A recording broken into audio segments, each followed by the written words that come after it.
ದಾವಣಗೆರೆ ಲೋಕಸಭಾ ಕ್ಷೇತ್ರದ ಚುನಾವಣಾ ಕಣ ರಂಗೇರಿದೆ. ಚುನಾವಣಾ ಕಣದಲ್ಲಿ 30 ಅಭ್ಯರ್ಥಿಗಳಿದ್ರೂ ಕ್ಷೇತ್ರದಲ್ಲಿ ಮಾತ್ರ ತ್ರಿಕೋನ ಸ್ಪರ್ಧೆ ಏರ್ಪಟ್ಟಿದೆ. ಬಿಜೆಪಿ ಹಾಗೂ ಕಾಂಗ್ರೆಸ್ಗೆ ಪಕ್ಷೇತರ ಅಭ್ಯರ್ಥಿ ಮಗ್ಗಲ ಮುಳ್ಳಾಗಿ ಪರಿಣಮಿಸಿದ್ದು, ಇದೀಗ ಪಕ್ಷೇತರ ಅಭ್ಯರ್ಥಿಗೆ ಚಿಹ್ನೆ ದೊರೆತಿದ್ದು ಗೆಲ್ಲುವ ವಿಶ್ವಾಸದಲ್ಲಿದ್ದಾರೆ. ಹಾಗಿದ್ರೆ ಯಾರು ಆ ಅಭ್ಯರ್ಥಿ? ಅವರಿಗೆ ಸಿಕ್ಕಿರುವ ಚಿಹ್ನೆ ಯಾವುದು ಅಂತೀರಾ? ಇಲ್ಲಿದೆ ನೋಡಿ. ನಾಮಪತ್ರ ವಾಪಸ್ಸು ಪಡೆಯುತ್ತೇನೆಂದು ಊಹಾಪೋಹಗಳಿಗೆ ತೆರೆ ಬಿದ್ದಿದೆ. ಗ್ಯಾಸ್ ಸಿಲಿಂಡರ್ ಚಿಹ್ನೆ ಸಿಕ್ಕಿದೆ.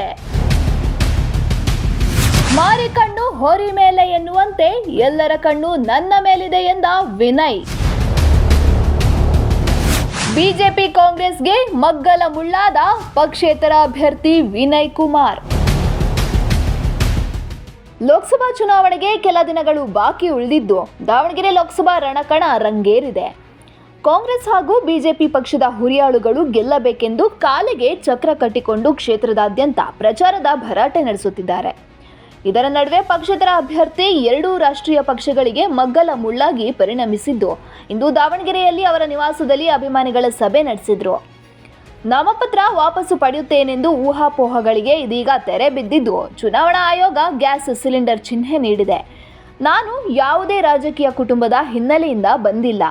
ದಾವಣಗೆರೆ ಜಿಲ್ಲೆಯಲ್ಲಿ ವಿನಯ್ ಕುಮಾರ್ ಹೆಸರು ಮನೆ ಮಾತಾಗಿದೆ ಎಂದರು.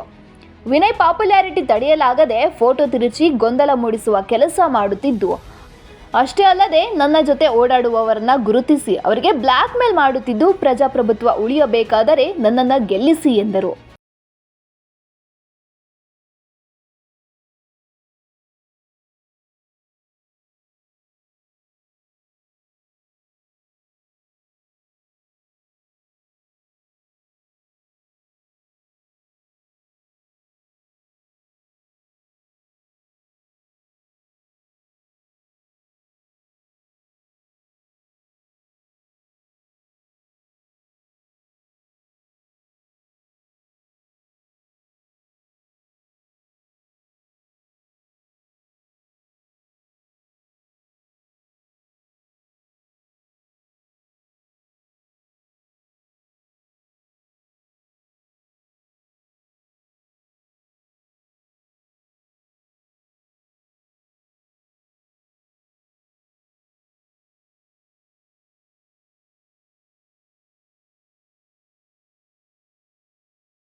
ದಾವಣಗೆರೆ ಲೋಕಸಭಾ ಕ್ಷೇತ್ರದಲ್ಲಿ ಕಾಂಗ್ರೆಸ್ 3ನೇ ಸ್ಥಾನದಲ್ಲಿದ್ದರೆ, ಬಿಜೆಪಿ ಹಾಗೂ ನನ್ನ ನಡುವೆ ಫೈಟ್ ನಡೆಯುತ್ತಿದ್ದು, ಬಿಜೆಪಿಗೂ ಭಯ ಶುರುವಾಗಿದೆ ಎಂದ ವಿನಯ್. ದಾವಣಗೆರೆಯಲ್ಲಿ ಸಿಲಿಂಡರ್ ಗೆಲ್ಲುತ್ತೆ. ಮೋದಿ ಬಂದರೂ ಸಿದ್ದರಾಮಯ್ಯ ಬಂದರೂ ನನ್ನ ಪರ ಪ್ರಚಾರ ಮಾಡುತ್ತಾರೆ. ಏಕೆಂದ್ರೆ ಅವರು ಅಕ್ಕಿ ಕೊಟ್ಟಿದ್ದು ಅದನ್ನ ಮಾಡಲು ಸಿಲಿಂಡರ್ ಬೇಕಲ್ವಾ ಎಂದರು.